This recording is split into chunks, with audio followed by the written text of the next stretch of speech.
Several hours ago, I got what I believe to be an anonymous tip on Reddit about the Cheri Jo Bates stamps on one of the envelopes of the She Has to Die letters. If you don't remember what those are, here's one that went to her father, here's one that went to the Press Enterprise, and here's one that went to the Riverside Police Department. Within those envelopes were letters that had penciled script writing that said Cheri Jo must die. But in my investigation, we found out that these are coded. As you can see by this person right here, these letters have calligraphy that gives you visual evidence of whatever it is that the person was trying to describe. In this case, is visual evidence of details of the Cheri Jo Bates murder. We established that the stamps were above these fake meter marks, which means that they were hand delivered.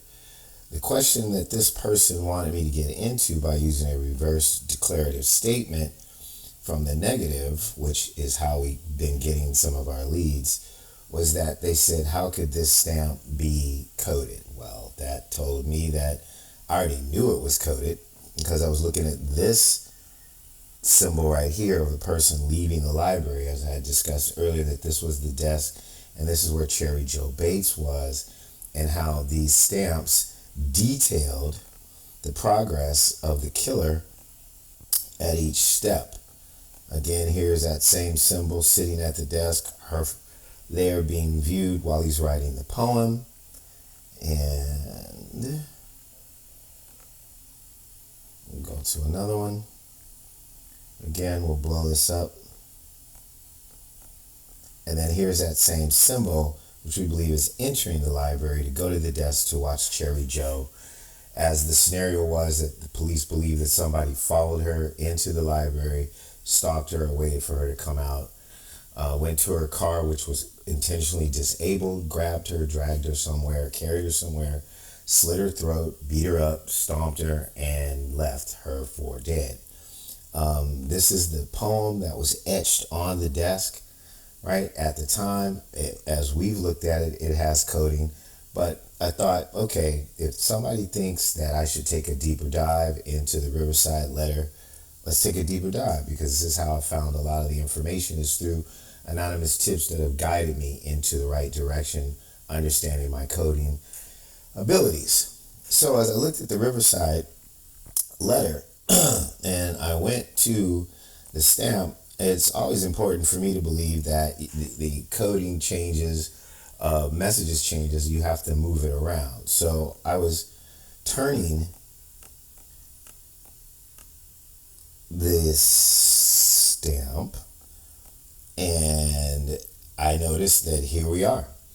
At this point, if you look closely, this is a female with the hair and the body, and she is bleeding out. There you go. So Cheri Jo Bates died from hemorrhaging from a lacerated blood vein in her throat. I don't think it was the actual jugular, but that was her official declaration of death. And this exemplifies exactly that. I can only believe that the person who created all this is creating it from the first person. There are two people in the Zodiac that are a man and a female. They're living together at this time in San Francisco. One is identified by the name of Charlie Lech. That's because if you're able to solve the Z13 cipher correctly, you'll get the name Charlie. And then there's additional misspelling codes in that letter that say Chuck. And that's the nickname of this gentleman in San Francisco, living with this woman who is identified as VW Babe in the codes. And we have her on video with a VW bus at a specific one-time only Zodiac event. ABC News camera actually caught her, and we have a lot of pictures of her that are written by the person who designs all this stuff, which we believe is a man by the name of Albert Lee Terry Jr. So these two people are them. As you can see, that's like a C, and he's happy, he's smiling, but it's Charlie and Ellen. smiling at Cheri Jo Bates bleeding out to death. And that little symbol right there is this little symbol right here. And if you look closely right here, you'll see this is a woman, very pretty woman, right?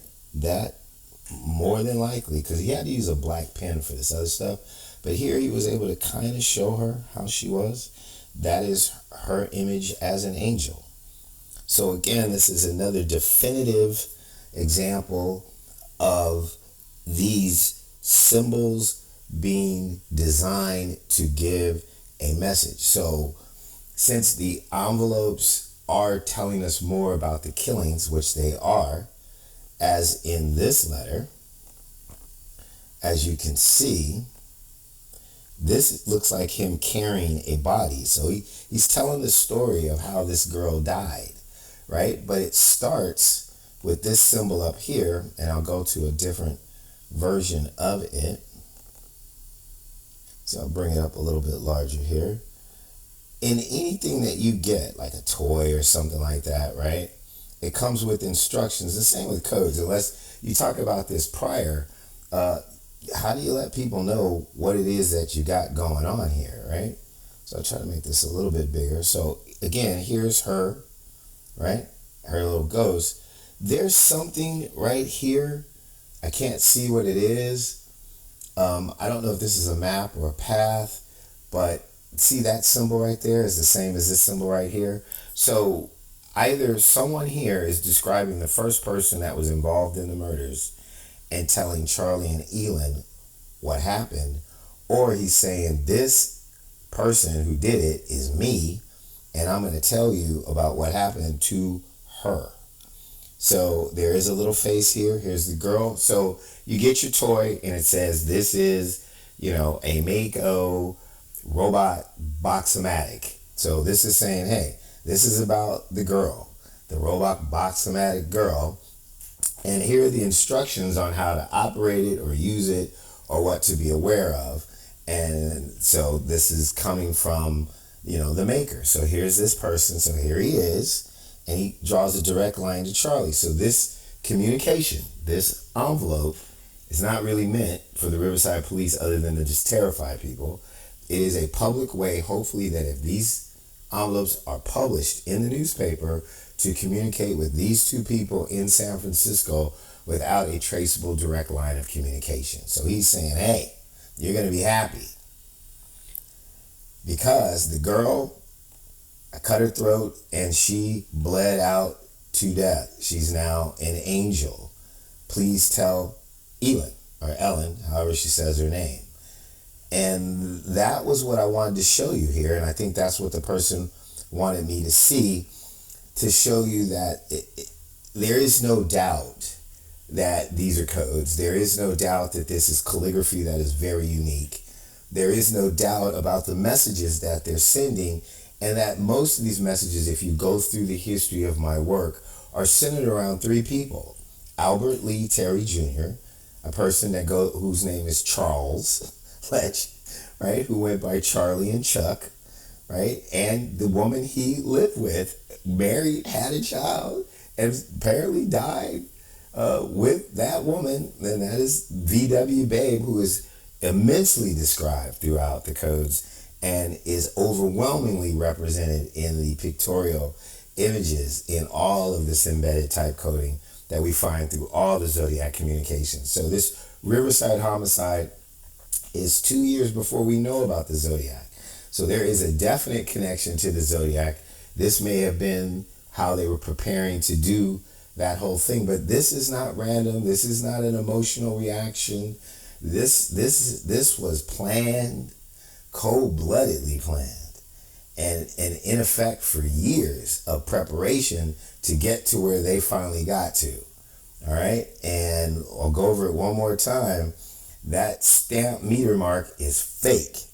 This is the person in the library that we went over with that shows the scenario of walking in, sitting at the desk, writing the poem, watching the girl, and then following her out, which was only a police supposition because they have no witness statements as to that actually happening.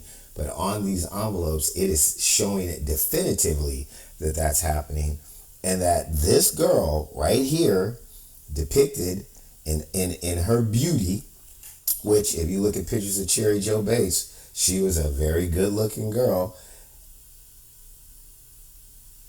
is this person right here.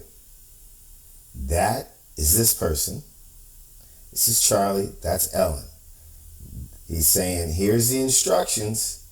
This is the message. I'm telling you, Charlie, to tell Ellen that this pretty girl right here, who's now a ghost, I cut her throat, she bled out and died. Now, there's probably more information in here, but that's what I immediately found after getting the anonymous clue. Thank you for watching.